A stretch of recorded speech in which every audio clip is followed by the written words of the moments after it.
Hello, Rebels. Welcome back to Modern Manno. Today, we have a really special conversation going today on the topic of autonomy in relationships. I'm here with Becky Paddison, a wonderful relationship coach, a very specialized relationship coach, which I think we'll find really interesting for the discussion today. A person who helps people get unstuck, helps people discover a sense of their own self, in order for them to be better in relationships with other people. This person will get deep with you, and I think she's going to be wonderful today. And of course, she is a very good friend. Becky, thank you so much for joining today. Yes, thank you Zoom. for having me. Today, we're going to be talking a little bit about relationships and finding the best relationship, the most fulfilling, the longest lasting kind of relationships.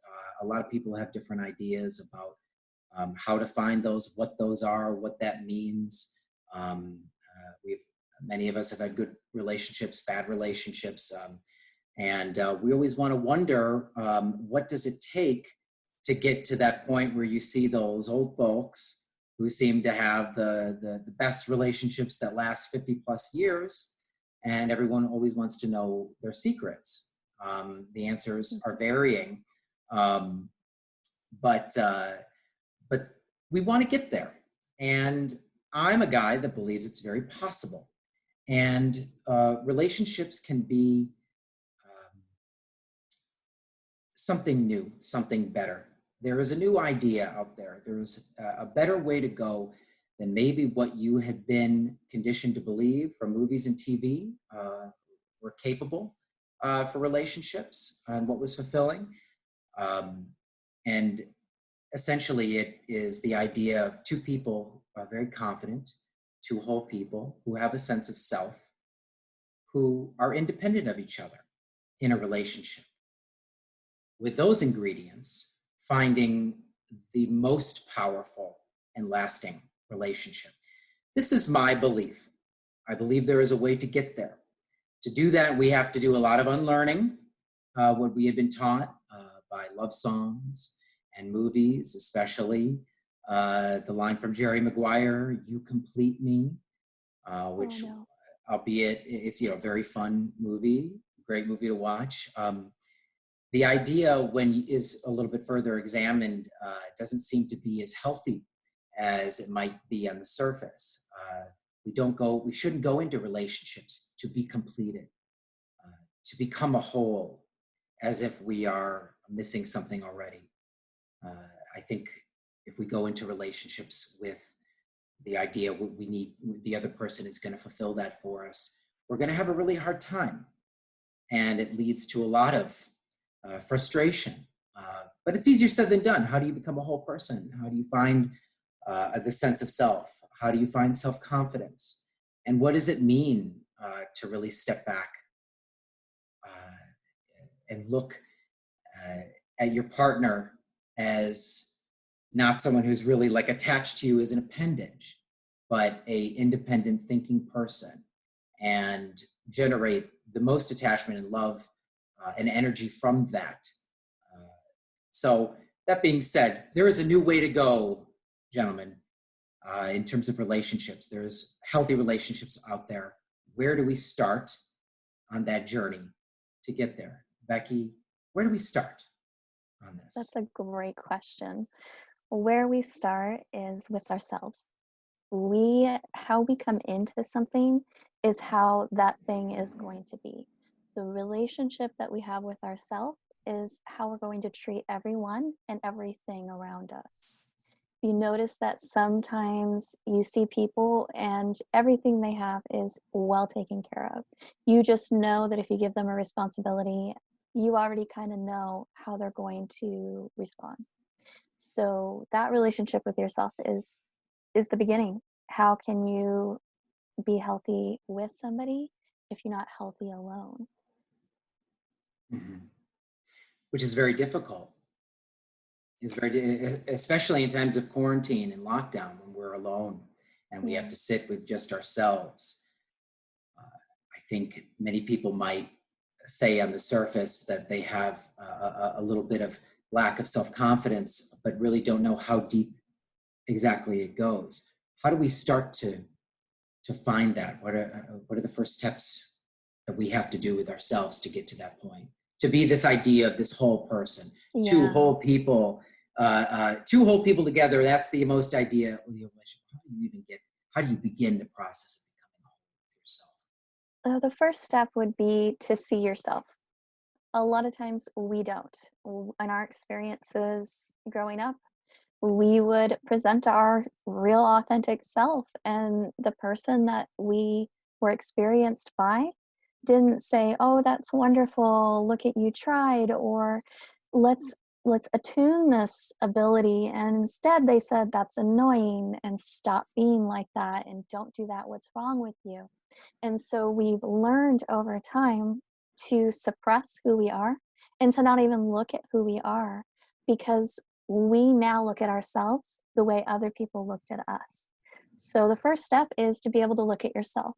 The second step is to be able to look at yourself with that vision that would have been a good environment to grow up. An example of that would be if you make a mistake in an environment that is not welcoming, not loving and accepting, it's horrible. Everything falls apart. Everybody's angry. I mean, everything comes unhinged. Now life is horrible. However, if you make a mistake in an environment where people are whole, they're able to separate what you did from who you are. And so you can now look at yourself. Okay, I'm a person who made a mistake. And quite frankly, I'm going to make a lot of those until I'm perfect. So I could be 99 years old and I'm still going to make mistakes. And the reality is that there are happy people and there are happy relationships. It's possible while being imperfect. So it's just that difference of looking at yourself, and even looking at yourself, a lot of people can't or don't.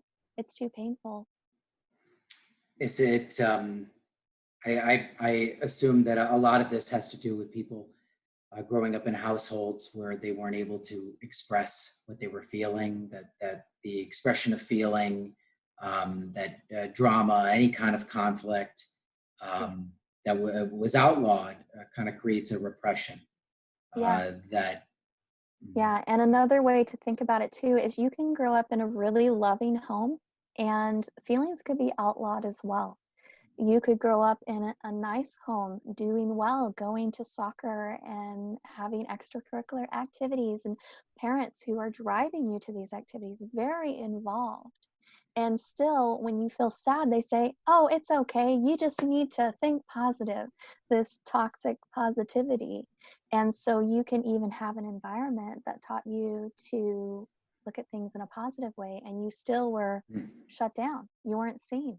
There's absolutely nothing wrong with feeling bad. It happens. It happens to everyone. And when you acknowledge that, when you see it, and then you can say, "Hey, I'm okay," you keep going. And then that becomes your authentic self. And it's beautiful when somebody can be their authentic self in relationships, in anything they do. Mm. And would you agree it's a difficult thing for people to get to? It Um, can be, yes, it can be, especially if you've never experienced it before, because you'll look at yourself and you'll be like, "Oh, I'm so dumb. Why did I do that?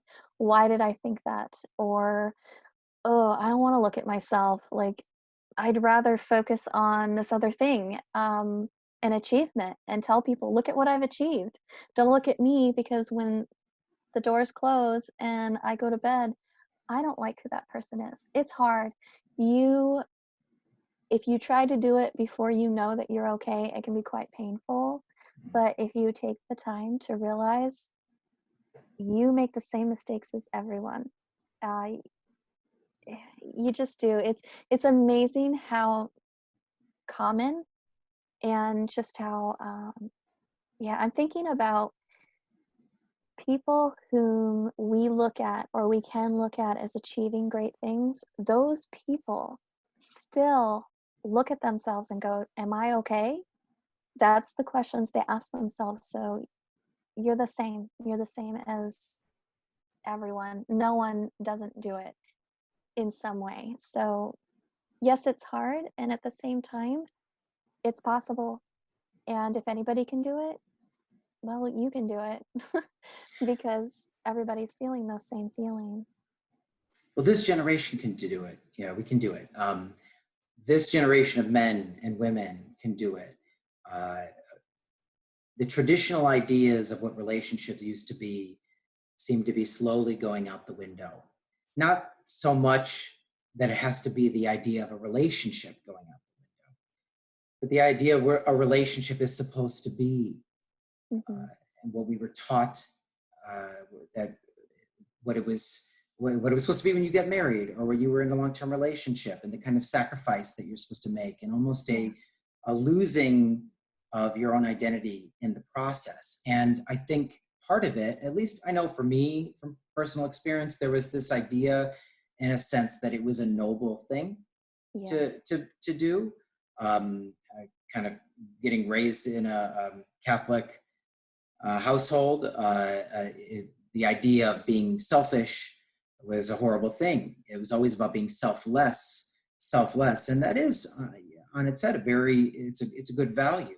But I sure do know how it affected me as I got to be an adult and going into dating and relationships. I was definitely a giver. I was definitely a more than a giver, what they kind of call a fireman. I was always going to be there to put out a fire. I was Johnny on the spot to solve whatever problems Yeah. were going to come along. And I thought this is the way. This is love, selfless acts, pursuing someone in that way. And then after a number of failures, when I started to research a little bit, slowly but surely, I got little bits of information about how I hadn't asked for what I really wanted. I hadn't demanded that I receive some of the same love that I was giving. Yeah. And I didn't set those boundaries, and I was lost. And it gets to the point where, I mean, I remember going back, and we're not talking a long time ago, or maybe just a few years ago, Hmm. that the idea of self-love, am I okay with myself? Am I happy with myself? Man, that was a tough thing to approach, I have to say. It Yeah. was a very tough thing, because I would think, what do I have to do with anything? I know what I'm good at, but uh, do I love being with myself all the time? Do I just make myself happy alone? Am I Yeah. truly happy with who I was? I came to realize that so much of that was lacking. When I didn't even know it was really lacking. It was because I was making mistakes. It was because I was going into relationships hoping that the relationship itself would actualize me. Hmm. I wasn't able to do that kind of bit of self-discovery. And even now, it's little bits. It's you try, day by day, little by little. You get. I think it was 15 years of doing yoga, where I heard every yoga teacher talk about the practice of self-love, but it wasn't until Hmm. only last few years, which I finally started to understand. Oh, I get it. I understand its power now. Hmm. That opened up a whole new world to me, Yeah. because there's maybe an altruism, an idea that you go in and you fight for the one you love, and you sacrifice who you are, and you hand that over to somebody. And on its head, that sounds like a nice story, but that is not really how you build a strong and truly lasting relationship, is it? No. And that whole idea of going into a relationship and losing yourself, I would take it further than self love. I don't think that I would really go there. I'd go more towards seeing yourself and you're okay how you are. So, how that would look is if I'm in a relationship and I've been working all day and I'm tired and I come home and things are just not how I expected, whatever that might be. And the person that I'm with is needing me that day and I don't have it to give. And they push and they push for something and I end up exploding. I'm angry, I'm saying things that I would not normally say. And I go into a room to cool off and I stop and I look at what just happened, I'm probably not going to say I love myself for doing that. I'm going to look at myself and say, you know what? I've had a really hard day. And yeah, what I did isn't the best way to handle things. And at the same time, I'm learning and I'm doing better than I did a year or two ago. And I'm going to continue to learn and I'm going to continue to get better. And I'm going to make this right and go to this person and say, look, I messed up. Let's reconcile. Let's make this better. And that is something you'd imagine somebody saying to like a little 3-year-old who's messed up. You wouldn't go, you know what? You're horrible at relationships, and I wish I never had to see you. At least I hope you never heard that at 3 years old. Instead, we'd go to them and say, look, you made a mistake. Let's figure out how to make it better, and then forget about it. You're okay. You're a Yeah. person, and this is what happens. So yeah, I'd go beyond and I'd go to I'm okay being a person. Yeah, that's it. That's what I find so fascinating about this. And you're so right. It's not necessarily, we use these terms self-love, and I think that's probably why it seems so insurmountable of a task to get to for some people. I know it did for me. The idea of Hmm. self-love, what does that mean? You know, what does that even mean? Perhaps it isn't just to go out there and say, well, your goal right now is to find that ultimate sense of self-love, and that you're just gonna be able to turn on a happy switch with yourself, and and only care about yourself, Yeah, and that I don't have self-love until I'm just enthralled with myself.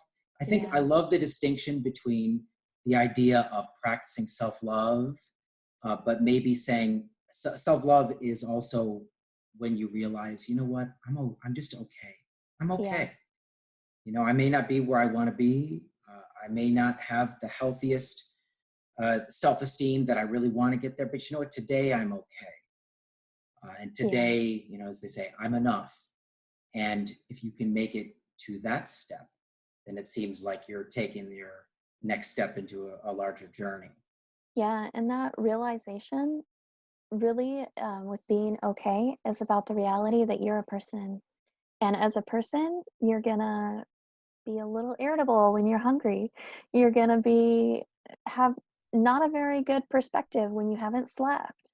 You're going to be maybe short with people if you've just experienced something that is very emotionally charged. And when you come to it from a place of, I'm okay, you can stop and just say, you know what? This is what people do. And it is.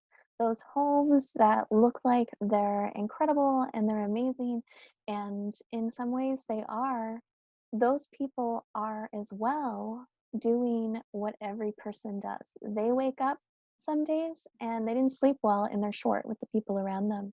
They do the same things that we do. And so, yeah, so setting self love aside, setting I am enough aside, and just saying, you know what? I'm a person and this is what people do. And that's okay for me to be a person. You could never be anything else. And no one ever has.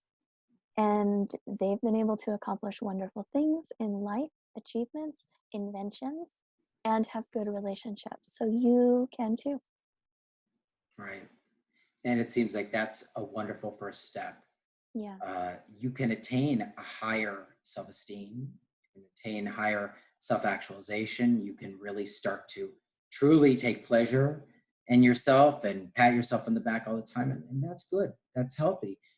But I understand for the average person out there who, you know, like I was a couple years ago, it's a hard jump to go from not ever considering that to loving myself to being whole. But if we Yeah. start by taking the step, like that, we're okay. I'm a human being. I'm allowed to make mistakes.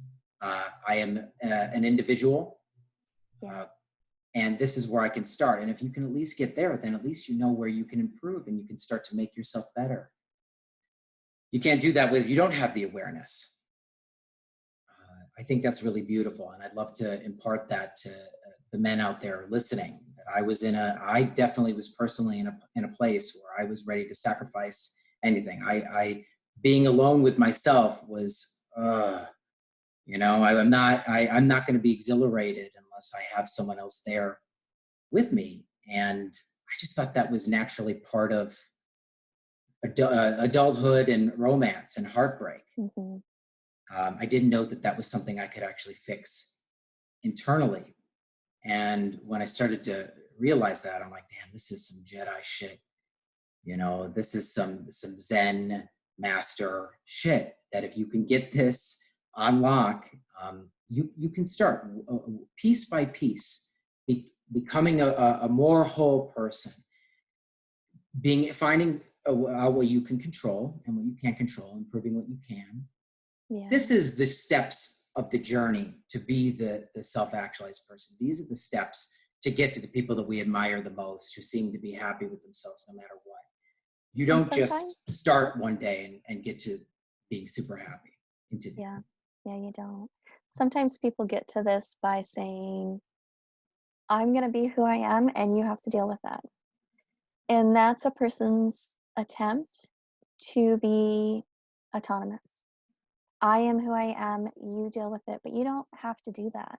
It's very possible to be in a relationship and one person says, I want to go out tonight, and the other person says, I want to stay in, and you can affirm that, and you can choose to either go out or stay in. And I don't know that was the best example, but there are ways to enter into disagreements or tense situations and affirm who you are without erasing who the other person is. And I think that is my real point, is who you are doesn't erase another person. So if you're walking into a situation and you're like, it has to be you or me, and I'm doing what I want, I'm saying what I want, and you deal with it, that's not autonomy, that's controlling.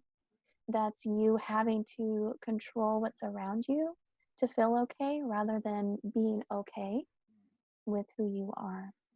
So that confidence, that autonomy should never erase another person's autonomy. Right. In the best, I guess, experience is you get to a point where you have nothing but kind of an overflowing amount of understanding for yourself, that you have so much that you can give it back to somebody else. Yeah. At exactly which point you're going to be ready for that, if anyone's wondering that, it's up to you. You never know. There's no set time. But I think there is happiness to be found in being with a partner who you both have are individuals, and that there's understanding there. And which I guess let's move into a little bit more of the relationship idea. We've talked a little bit about developing a sense of self. How do you take the baby steps to get to a sense of self, and further build yourself, make yourself better, make yourself the best version of who you can be. Yeah. You've heard it before, and it's true. You have to be that way in order to be good for someone else. So in terms of a relationship, why this works between two people, let me, if you don't mind, read a quote from Esther Perel, author, Belgian psychotherapist, very brilliant woman, who talks a lot about this, the idea of independence in a relationship and the strength that that can bring. Here's her quote. When I experience in the moment that my partner doesn't just exist in my own gaze, but also in the gaze of others, and that my partner doesn't just belong to me, I don't own them. The question of, can we want what we don't have, is best answered if we accept that we never have the person who is next to us. They never belong to us. They are free to go. Of course, we can control them. We can lock them up. We can create a system of surveillance, but that is not intimacy or closeness. I really like that quote because everyone has heard about and experienced, either you're the controller or the one who's controlled. Everyone has kind of had the idea of this, or thought of the idea of relationship, that there's control in there, especially in marriages. But ultimately, that's not what you being so afraid to lock on to something and to hold on to something isn't going to be the thing that makes your relationship last and isn't going to keep the intimacy there. It does the opposite, right? What do you think Yeah, about that? absolutely. It goes back to you can never become a whole person by suppressing another person's wholeness. And that's getting pretty deep. That's an experience that usually comes after you're so okay with yourself that you're okay with other people being who they are. And it's actually a good way of figuring out how whole you are. Can you allow somebody else to be completely how they are and be able to handle that well? And to the degree that you can, you are whole because you don't need that other person to be a certain way for you to be who you are. And of course, people and experiences are going to influence us. I mean, that's relationship with people, places, or things. But you don't want it to you don't want it to change who you are. You don't want it to ruin your whole day. You want to be able to have somebody do something that you're not expecting and be able to say to yourself, okay, that person is struggling. That person is having a bad moment right now. I don't know why, but I know it's that person's concern and it's not me because you are you, I am me. Sometimes people say it by you do you and I'll do me. That's another phrase where people are attempting or are stepping into that autonomy. It's something people are seeking. They're seeking it in a lot of ways and sometimes very unhealthy ways, but people are seeking it. Mhm. Esther Perel always talks about as well this idea that in our modern era, our perfect partners, the definition of a perfect partner has expanded and expanded and expanded over time in history until the current time, when the idea of the perfect partner has to be a whole list of things that they're supposed to be. They're not only if it's a man, it could be a breadwinner, but Yeah. it's therapist, savior of the family, best friend of all. It's a list of things that your other partner has to be. And I think a lot of that, there's this idea of the person that will solve or help the other person when they're going through problems. Yeah. Um, but a lot of times, solving their problems isn't the most helpful way to go. To be a problem solver, to try to solve, not only does it not help if you're trying to save everybody from everything that's going on in their life, especially if you have the Mhm. means, but I think it's also a little bit of a attraction killer. Yeah. And when you're whole, you don't want that. There's nothing about that that sounds interesting to me. And if somebody were to offer to step into my life and solve all my problems, I would wonder how they would know how to do that because they don't know me for the entire time I've known me. What are they basing it on? And it just wouldn't have an interest. And I think, too, when you become whole, all of these traps or pits that we sometimes find ourselves in these unhealthy connections, you see them before they show up and you just are not interested in them anymore. So it's a protection from unhealthy relationships, and that happens automatically. Yeah, it always reminds me of the idea of like listening to an ex-girlfriend talk about her problems of the day and disasters happening in her life. And I Hmm. remember being so stressed and just so focused on, okay, what is the best advice I can give her? I need to be able to give her a plan of what she needs to do. Hmm. And even if it's well-meaning and very actionable advice, I think with women, it's not always about giving that, here, this is what you have to do. Oh, this is what you have to do. Do this. I have, here, I'm going to explain everything to you. It's not so much about that, is it? It's a little bit No. about maybe just being able to listen to them and Being to able hear to them. listen, and also, did you choose to get into a relationship with somebody who couldn't handle their own life? Like, do you have confidence that this person can handle their life and they can put things together? If you were on a dating app, would you write, I want somebody who can't handle their day. I want somebody who needs me to tell them everything to do and what order to do it. And that is my goal in a relationship. Of course not. So when you look at that, you don't even want that.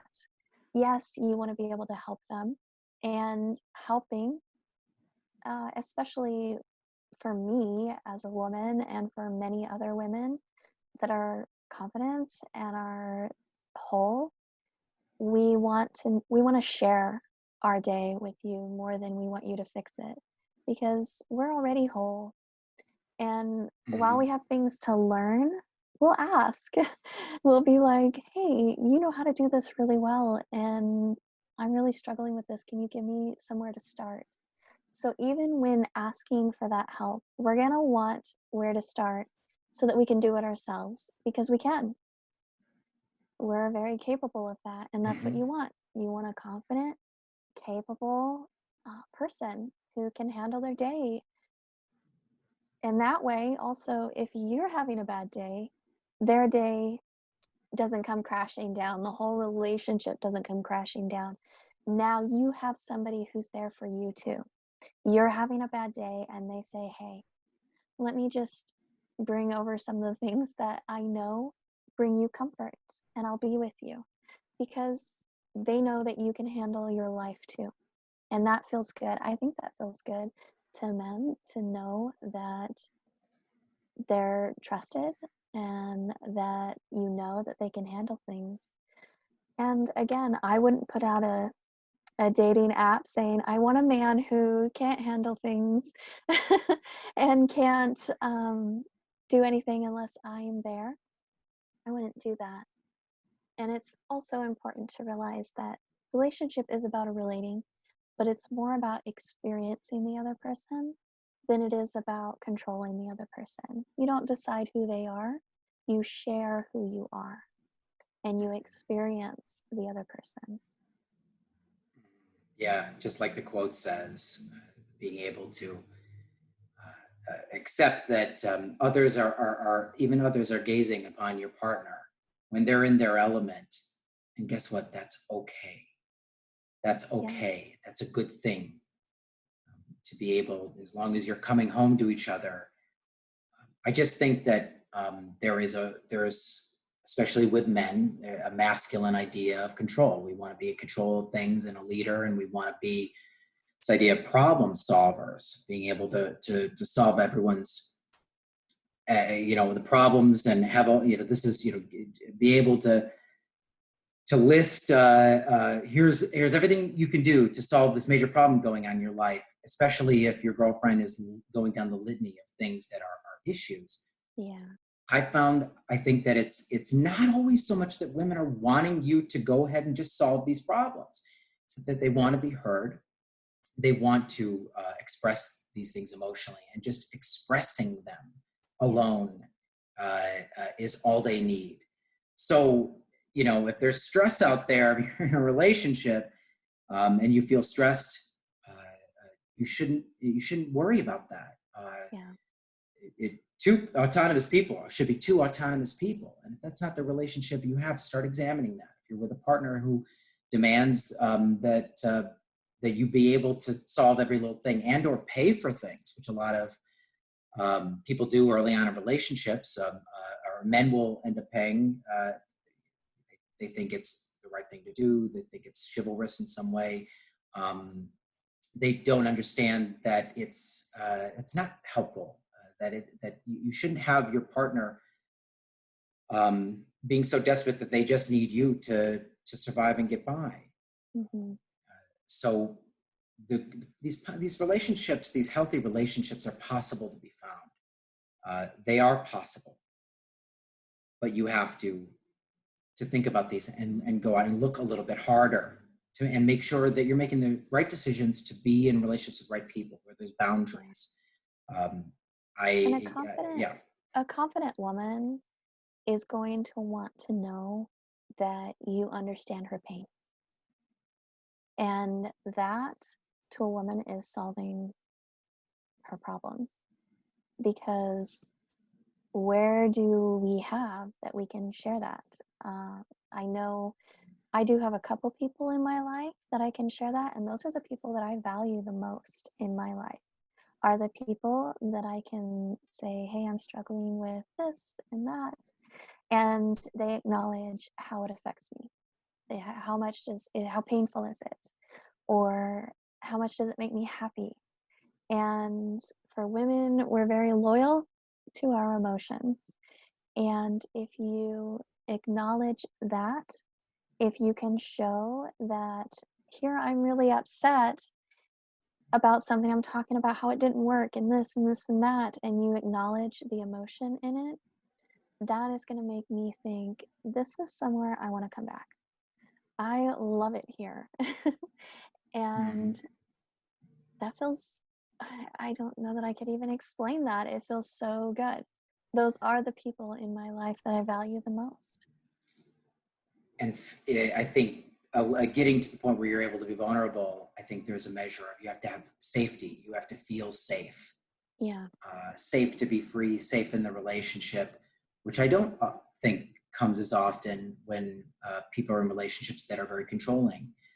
I And know. they need to, for the men out there who think that they need to keep tabs on where their girlfriends are at all the time, lay down the law. Uh, why go through life with all that stress?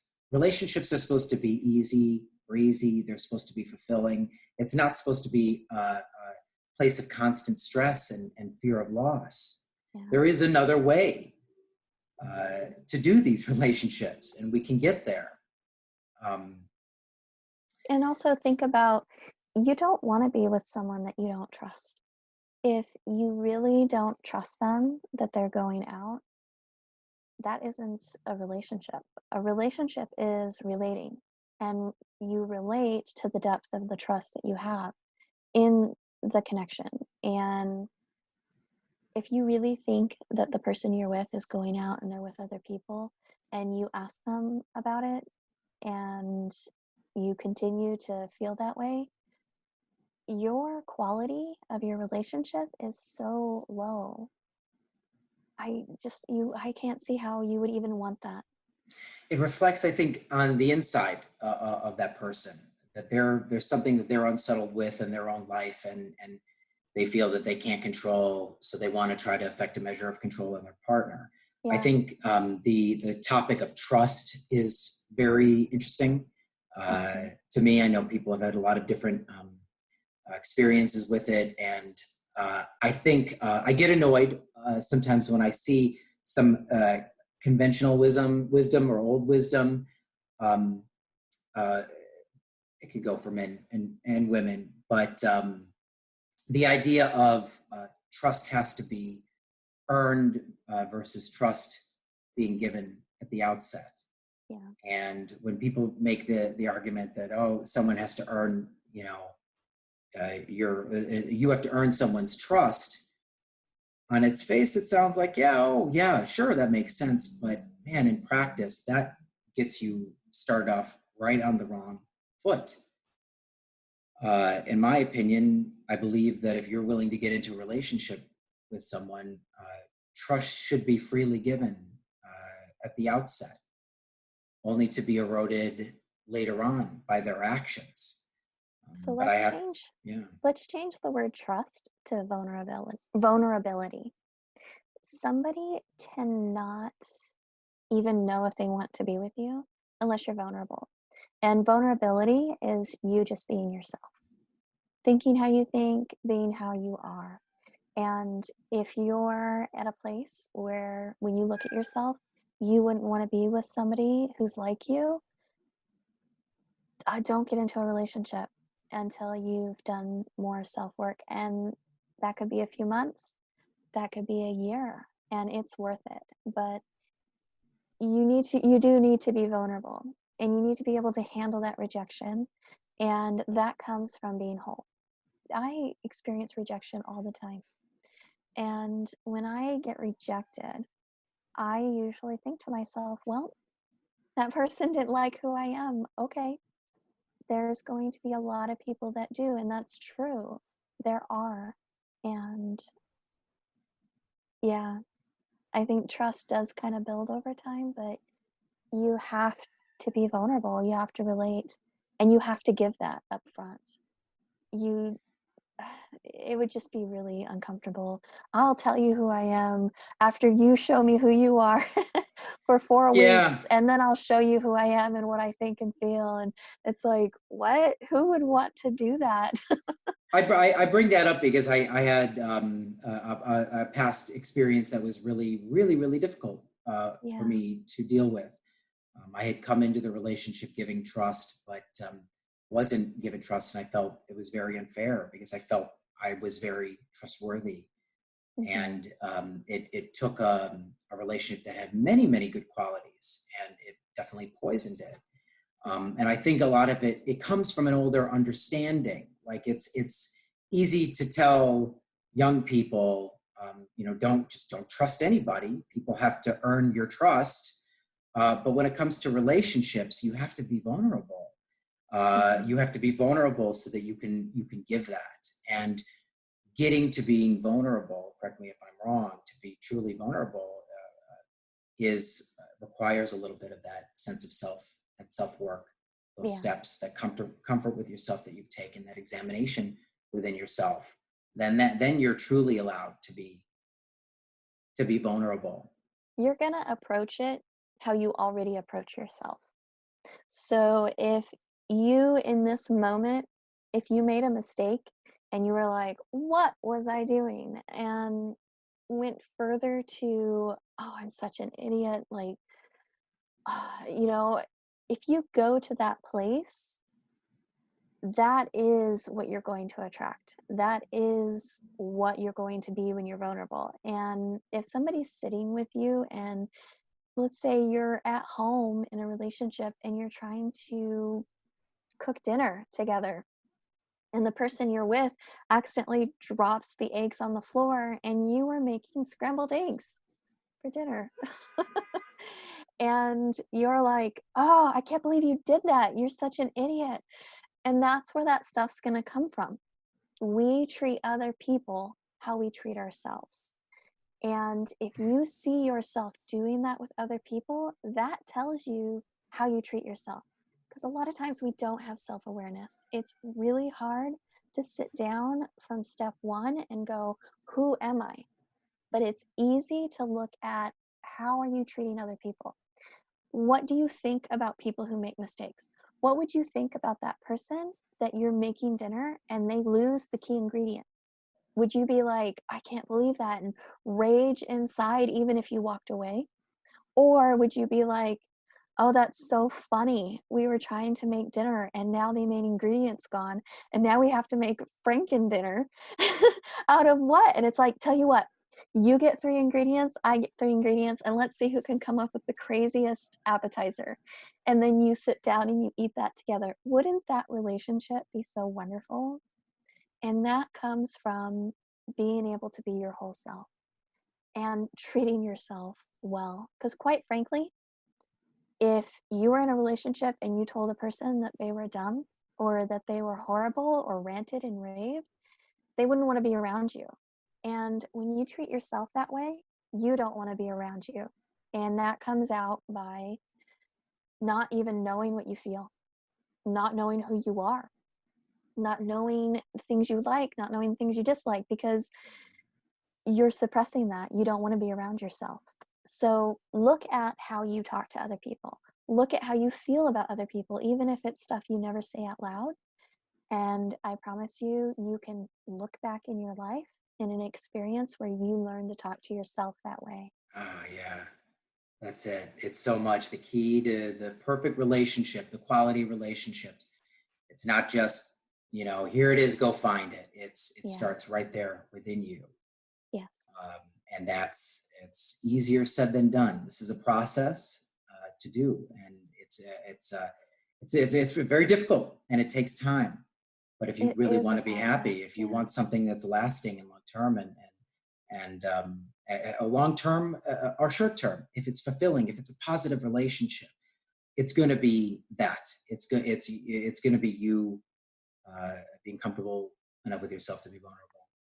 Um, And I that can think. feel very far away. The thing to really think about is every time you take a step, like you just notice that you think in very unhealthy ways, that act of noticing is you beginning your relationship with yourself Mhm. and being able to notice it. So at first, that's what it's going to be. You're going to be like, oh, I can't stand you, maybe out loud. And then at night, going, okay, I did that. I did that. And then Yeah. don't add anything to it.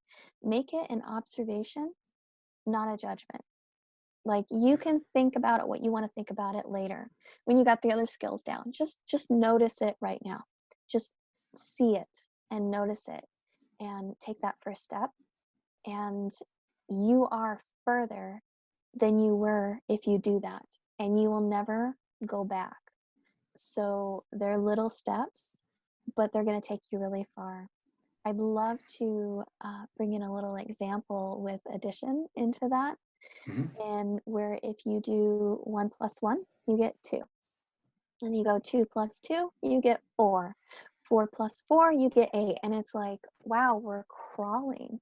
We're going at snail speed. I'm just noticing. I'm seeing this. I'm seeing that. But very quickly, you get into some high numbers. So I wrote this down. After 7 times of adding together in that way, you're going to be in the hundreds. After 14, you're going to be at 16,384. And after 20 times, you're going to be at 1,048,576. So, yes, the first steps are crawling and you want out of it. It hurts. It's painful. It's painful not to be connected with yourself and to be whole. That's where that pain is coming from, that agonizing pain. And every time you take a step, that 1 plus 1, and you get to 2, that's that tiny little step. You do that. You keep doing that for 20 days. And it's not directly related to 20 days, but if you keep doing that, before you know it, you're going to be at 1 million. And you're going to wake up and go, I feel happy. I feel good. And then if you want, you can start doing the I'm enough and self love stuff, but I don't really go there. I just stick with I'm okay. I'm a person and I will Yeah. always be a person. And there's nothing wrong with being a person. It is okay to be a person. Yeah. If it's not, then what do you do? Mastering yourself is a journey, and there are many little steps, and it's easy for anyone to come out and say you need to have self-esteem and a ton of self-confidence, Yeah. but I understand that that journey is very, very difficult. It took a long time for me to even get a shred of understanding of it. But what I can say, if it comforts anyone, is that once you get those, when you start making those additions, um, slowly, it's little drips. You get a taste of it, and one day you're like, oh, I get it. I understand. I am aware now, and the more that I'm aware, the better I can make myself, and the better decisions I can make. Well, would It you like to takes know? time. Yeah. Would you like to know where I started? Mhm. I did not always have a sense of self. I did not always feel confident. The only reason I didn't cry every day is because it made my head hurt. I was very miserable, very sad, was in very bad relationships. They were very dysfunctional. I started with, I took a walk one day and I found this trail that went down to this lake. And I walked down there and I looked at the lake and I got this feeling of being okay. And I thought, wow. And that was the only place I could find it. So every day I'd go down to this lake. Every day I'd walk there and I'd sit there for as long as I could. And when I couldn't walk there, I took pictures of it and I looked at those pictures, and that was it. That's where I started. And I did that every day for a while. And those good moments only lasted sometimes for like 10 seconds. or maybe 10 minutes. And now every day, like I might have 10 minutes of not feeling good now. Whereas before, I maybe had 10 minutes of feeling good in like days, Mhm. and that was sad. So yeah, it's wherever you feel it, if it's good for you and it's healthy and it's not going to cause you harm, return to it over and over again until you have it. And that's how we all grow. Yeah, it's amazing. Yeah, it's a beautiful story. It takes some effort, but this is a trial and error thing. This is not an easy thing. I understand there's so much motivation out there on YouTube. There's so much of you need to do this, you need to do that, and people feel very, it's a very difficult process and don't know exactly where to even begin, other than just forcing themselves into tough work that will make them better in any area of their life. But Yeah. it's a simple awareness. It's a simple awareness that if you can find it, go back to it, go a little bit more and challenge yourself a little bit more. And slowly you'll start to build up this, well, you'll find who you really were that maybe you had been burying inside of you, Yeah. like an archaeological dig, shaving away the sand and the years of dirt to Yeah. discover that that's underneath you. And so I am very well aware it's not an easy process. It's something that you have to work on.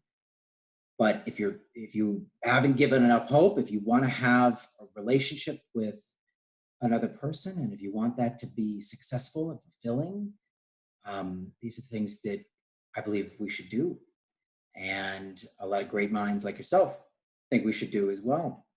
Thank you. Um, I wanted to just touch. We kind of did a little bit, but just to go back to the idea of, because I think of space. I think people are in a lot of different situations now. A lot of people are still locked down in their homes, Hmm. um, separated from significant others. Um, and I noticed I have a friend who she's been quarantined away from her significant other for the past 2 months. Mm. And I find it very interesting because it really shows how uh, time, space apart, if the magic is there, if the attraction is there, if the acknowledgement of the other person is there, and Mhm. that exists, that space away from each other, um, it can be a really good thing. It can be okay. It can possibly grow attraction. Yeah. It is not necessarily an attraction killer. So a message for the people out there who are separated from significant others right now. Just the idea of space in a relationship, even in a marriage, a long-term relationship. Um, Quarantine is one extreme situation, but if you have a significant other who goes to work on business a lot, um, talk about why the giving that space there helps to kind of grow things a little bit more. Is it Yeah, absolutely. imagination or? It's the presence of another person. To go back to the idea of the eggs. You're making dinner, and for some reason, you're making scrambled eggs for dinner, and your partner drops the eggs all over the ground. And now you have a few ingredients, but you don't have what you were going for. Is the relationship about dinner being good, or is the relationship about how much fun you have together? Now we get to both have separate ingredients and we're going to make appetizers, right? So, in a relationship, when like the quarantine where you can't be with your significant other, it's another egg situation where, okay, we can't be together, but I want to experience you and how you respond to that. And you can't experience something unless you are looking at it and you look at what's not you. To get a little bit deeper, but I think it'll make the point, is you have your thoughts, but who's thinking your thoughts? you kind of step back and you're like, yeah, I'm thinking this, but there's somebody thinking. And there's somebody thinking about my thoughts. And you get to this point where your mind just kind of goes, and you need that space to see things. You need, how could I explain that? I think I like to it's, say, yeah, go for it. Go ahead. Finish your yeah. thought. I think it's the difference between experiencing someone and wanting them to be different, wanting them to be something that you've decided is better. And yeah, that's where I was going with that. Mhm. I was just going to say imagination. Imagination Yeah. is such a powerful thing that comes into play when you don't have access to the other person, when there's some space, even the idea of when there's a little bit of mystery there, especially at the very beginning of the relationship. That's Yeah. can be so much more attractive um, than the person that comes and tells everything about their life and offers everything to their life to you, and they are willing to talk about everything under the sun immediately. Um, mystery, the allowing yourself to imagine, to be excited about Hmm. the other person, even if it's someone that you're married to, Yeah. allowing them to have the space if they're not present.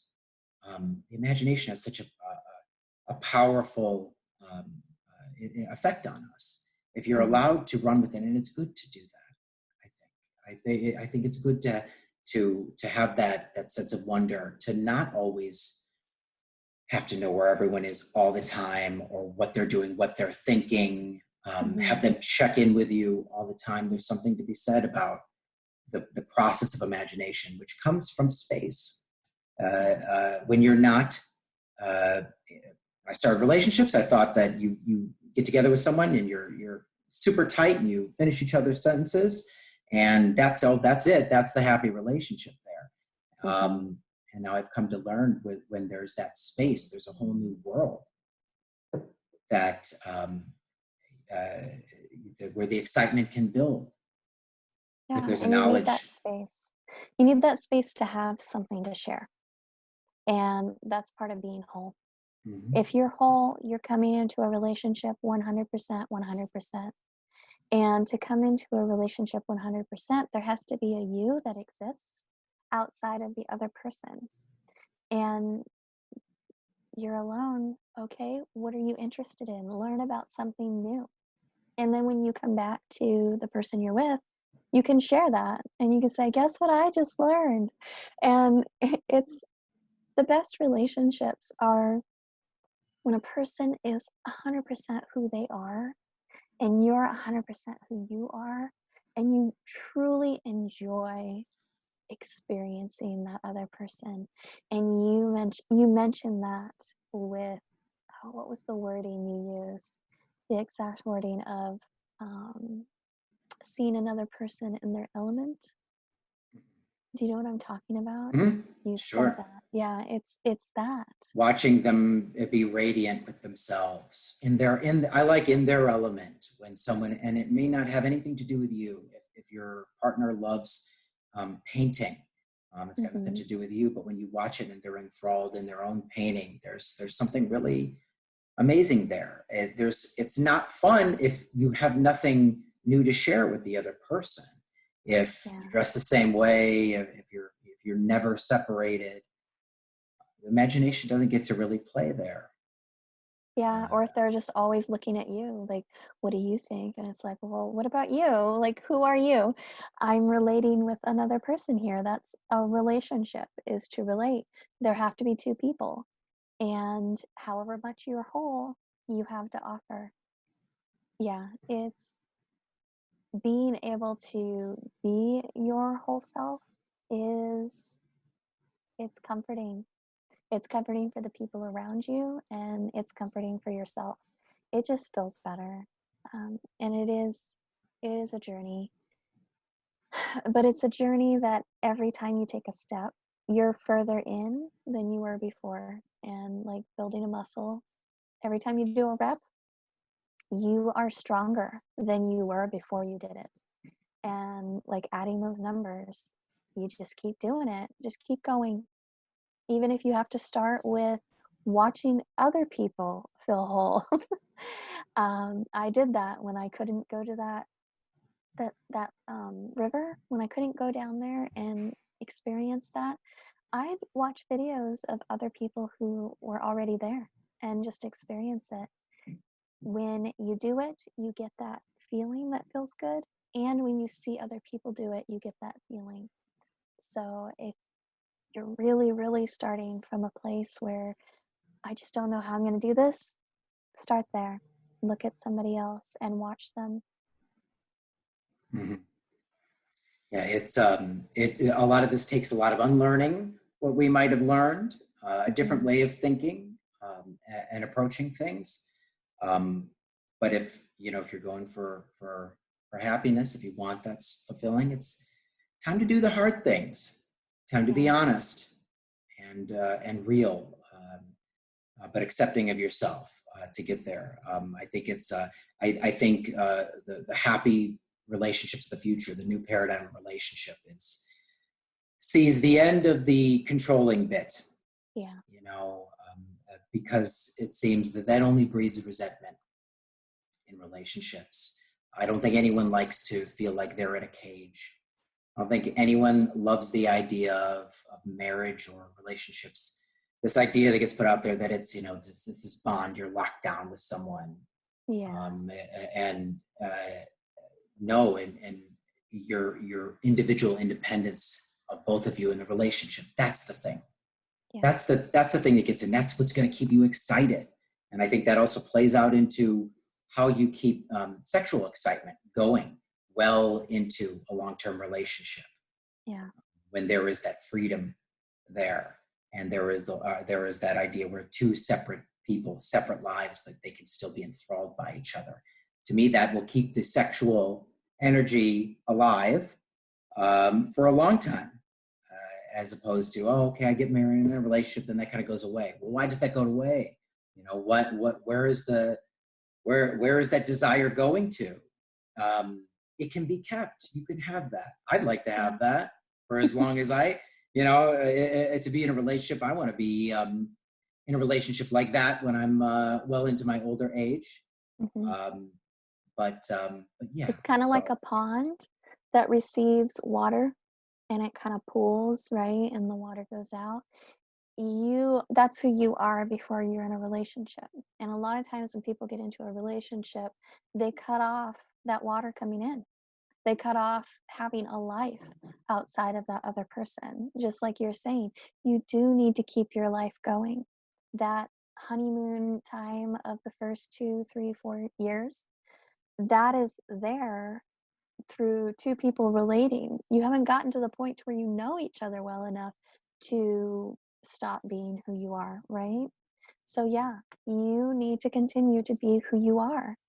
And if you don't, it kind of just fizzles out, the enjoyment of just each other, being around each other, that kind of just disappears because there's not a person there. And it's odd to say because there's a physical body and there is a person there, but the person has stopped, their pond has stopped receiving. They've stopped going out and enjoying hobbies and other people. And so when they show up, they don't have any more water in that pond and they're just there and you're just there and it's not fun. never let your pond run dry, Yes. especially when you get into relationships. Keep it going. Keep your passions, your relationship with your friends.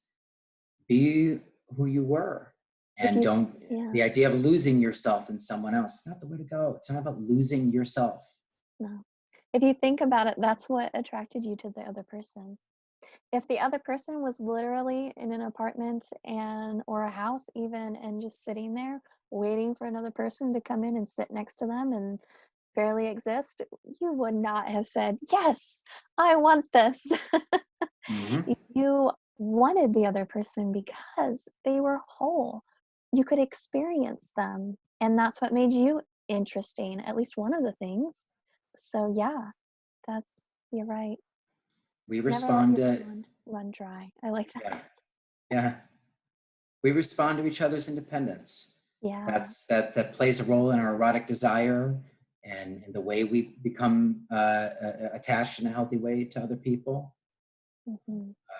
I think a lot of people tend to forget that, so we're here to remind them. We'll talk more and more about the right ingredients for long-term relationships, short-term relationships, whatever they are, the ones that are fulfilling, whatever is right for you. Yeah. This is how you can have it. The old way of just trying to lock someone down and hoping that's going to work can go the way of the dodo. This is the 21st century relationship, and I think it'll bring a lot of happiness to people's lives. Yeah. Um, well, Becky, thank you for coming Thank on you. here. Thank you for talking about this subject and helping people get a foothold on not just I need to be a whole person. I need to have some self-love actualization, but actually talking about the steps of how we put one foot in front of the other Yeah. to start moving in that direction. And hey, pain is going to be in every part of this. Pain is a part of life, but it's how we grow. And here we are. So let's keep keeping ourselves, being uncomfortable. Let's challenge ourselves. Let's learn about ourselves, Yeah. and use the time wisely, because we'll be so much more interesting to partners, the right partners, when we meet them, and it'll help the relationship. Uh, Thank you so much, Becky, for coming on. You're And welcome. let's talk again very soon. Okay. Yes, absolutely. Thank Have a you. good rest of your day.